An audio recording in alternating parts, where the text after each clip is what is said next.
fasti'anatuka bina'matillah ta'ala ala ma'asiyati gayatul kufran wa khiyanatuka fi amanatin audaka'aha Allahu gayatut tughyan fa inna a'dha'aka ra'ayaka fanzur kaifa tar'aha.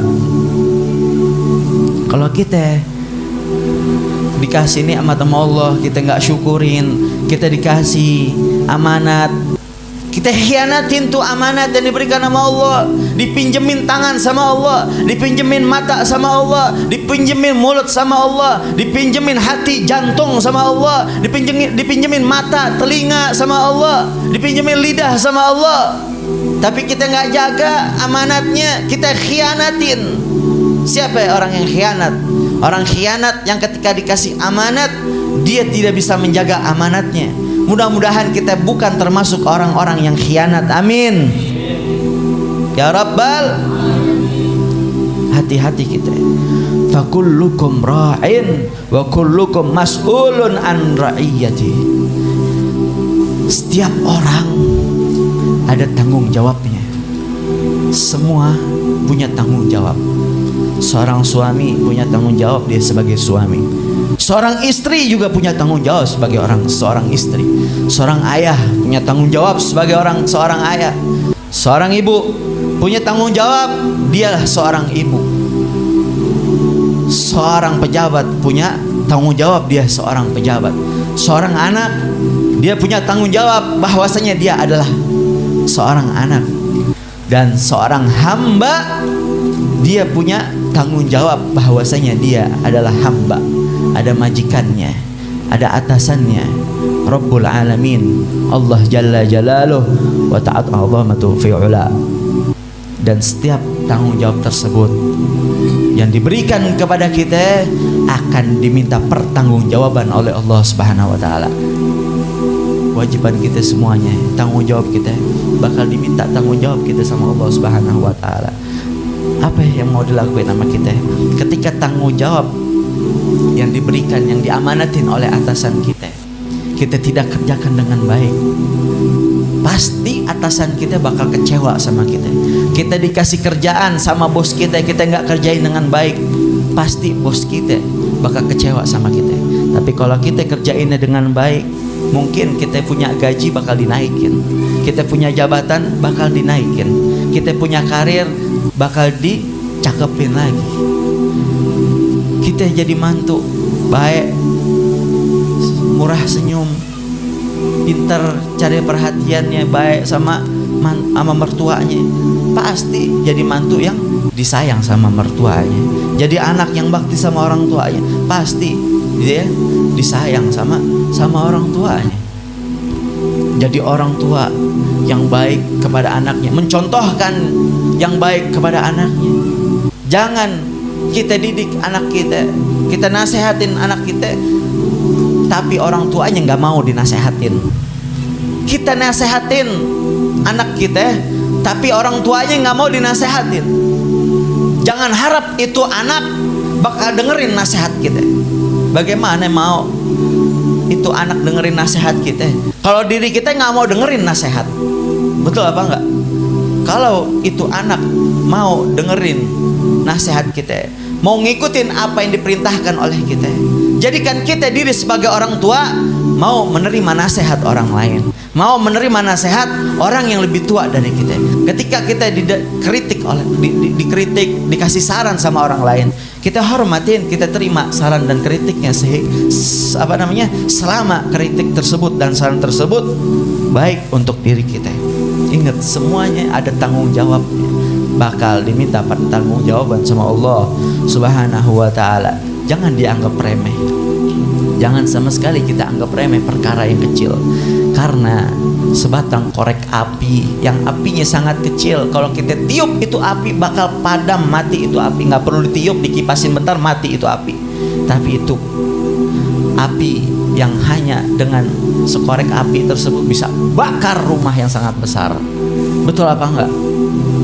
Listrik yang nggak kelihatan, tapi kalau itu listriknya ada konslet bisa bakar satu rumah yang gede. Suatu perkara yang kadang-kadang nggak kelihatan, hati-hati. yang terkadang kita anggap remeh, kita anggap itu sepele, sedikit demi sedikit menggerogoti iman Islam kita. Na'udzubillah. Jangan kita penuhin hati kita dengan titik-titik hitam terus. Hapus titik hitamnya, hapus dengan backlink taubat kepada Allah Subhanahu wa taala. Semuanya, nggak ada kata telat. Sama-sama kita belajar, sama-sama kita jadi lebih baik lagi.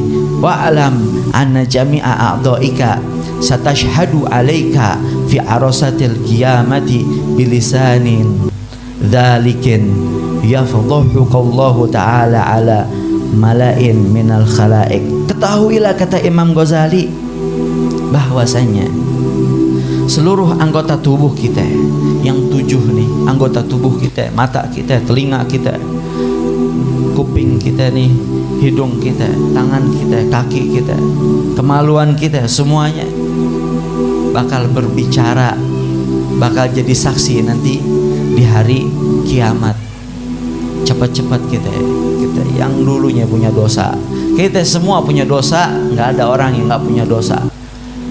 Kalau tobat, kalau sama-sama jujur, kita sidik pengen hijrah, pengen tobat, mohon ampun sama Allah, takut sama Allah, jangan khawatir, insya Allah Allah maaf pemaaf.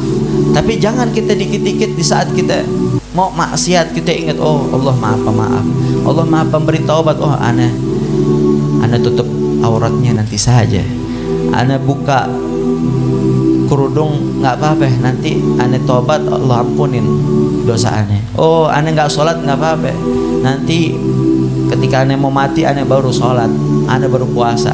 Oh ane nggak sedekah nggak apa-apa, nanti udah ane tua baru ane mau sedekah. Oh ane mau ke masjid, ane nggak mau ke masjid, ntar ane mau ke masjid kalau ane udah tua. Siapa yang bisa ngejamin ente masih hidup besok? Siapa yang bisa ngejamin ente masih bisa bernafas besok? Ahlan wa sahlan Ustaz Yasin, fadhol masuk ke dalam. Biar diajak masuk ke dalam. Siapa yang bisa menjamin diri kita besok kita masih bisa hidup, masih bisa melek, masih bisa dengar, masih bisa ngomong dan lain-lain? Enggak ada yang bisa ngejaminnya.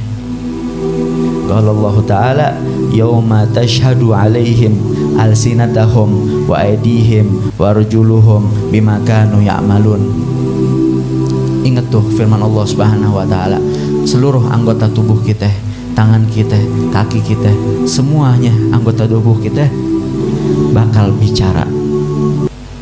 Ini tangan bakal bicara di saat nanti di akhirat, di yaumul qiyamah, di akhirat, sebelum kita masuk surga atau masuk neraka, di mizan, ketika mulut kita ingin membela apa yang terjadi. Kadang kita di saat kita disalahin, padahal diri kita emang salah, kita masih bisa membela di dunia. Kita disalahin, padahal emang kita salah. Di dunia kita masih bisa membelanya atau masih bisa kabur. Tapi kalau di pengadilan Allah, di akhirat, ya Allah, mudah-mudahan Allah ampunin dosa kita. Itu mulut kita dikasih bisu, tangan kita yang ngomong. Ini tangan pernah megang apaan? Ini tangan pernah menggenggam apaan? Ini tangan pernah ngambil apaan? Ngambil haknya orang lain, ngambil duit yang diharamin sama Allah, cari nafkah yang gak halal, megang-megang barang yang diharamin sama Allah Subhanahu wa taala, mengerjakan apa yang dilarang, yang diharamkan oleh Allah Subhanahu wa taala. Ini kaki kita bakal berbicara. Ini kaki, ya Allah, dulunya suka datang ke tempat-tempat yang diharamin sama Allah. Ini kaki ketika disuruh sama orang tuanya nggak mau melangkah buat membantu orang tuanya. Mulut kita, telinga kita biasa ngedengar hal-hal yang nggak penting, demen yang nguping, pengen tahu urusan orang lain. Mata kita, ya Allah, sering lihat apa yang diharamin sama Allah Subhanahu wa taala, sering melihat daripada apa-apa yang tidak diridhoi oleh Allah Subhanahu wa taala. Mulut kita sering ngomongin orang lain, sering ngomong kotor, sering ngejelekin orang lain, sering anggap remeh, sering melecehkan. Ngelihat orang lain rendah, kita lecehkan, kita rendahin. Padahal kita nggak sadar diri kita mungkin lebih rendah dari dia. Ya Allah, mudah-mudahan Allah ampunin segala kesalahan kita. Fahfad jami'a badanika wa khususan adha'aka sab'ah. Jagalah seluruh anggota tubuh kita, jagalah badan kita, dan khususnya anggota tubuh yang 7. Fa inna jahannama laha sab'atu abwabin. Karena neraka mempunyai 7 pintu.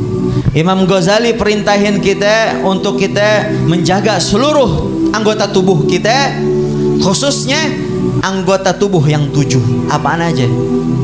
Telinga, mata, lidah, tangan, kaki, kemaluan, apalagi yang belum sebutin? Telinga, mata, satu lagi hidung. 7 tuh. Kenapa? Pintu neraka ada 7, pintu sorga ada 8. Pintu sorga ada 8. Kata Al-Habib Salim Asy-Syatiri, Habib Salim Sultanul Ilim, beliau berkata, beliau bertanya, kenapa pintu sorga ada 8, pintu neraka ada 7? Karena orang yang masuk neraka, dia tidak menjaga 7 anggota tubuhnya. Orang yang masuk sorga, dia menjaga 8 anggota tubuhnya. Dia jaga 8 anggota tubuhnya. Apa yang ke-8? Hatinya. Orang yang masuk neraka, dia tidak menjaga 7 anggota tubuhnya. Dan orang yang masuk neraka, dia nggak punya hati, jadi nggak dihitung. Mudah-mudahan Allah golongin kita orang-orang yang dimasukkan oleh Allah Subhanahu wa taala ke dalam surganya Allah Subhanahu wa taala tanpa hisab, tanpa disiksa dulu, masuk bareng Nabi besar Muhammad sallallahu alaihi wasallam. Amin ya rabbal. Ya Allah, serem kita. Nanti insyaallah kita masuk satu-satu. Masuk ke mata. Gunanya mata untuk apaan? Hindarin matanya dari apaan aja. Perut kita, ya Allah, tuh perut. Oh iya, bukan hidung tapi perut tadi. Perut yang dijaga tuh 7 tuh: ain, udhun, lisan, batin, faraj, yad, warijil. Mata kita, telinga kita, lisan kita, perut kita, kemaluan kita, tangan kita, sama kaki kita. Perut kita nih, udah berapa banyak makanan haram, minuman haram masuk dalam perut kita? Udah berapa banyak? Udah berapa banyak harta yang haram masuk dalam perut kita? Udah berapa banyak? Yang kita nggak sadar nggak sadar, sengaja apa nggak sengaja, emang disengaja-sengajain. Mudah-mudahan Allah ampunin dosa kita yang lalu-lalu dan Allah kuatin iman Islam kita.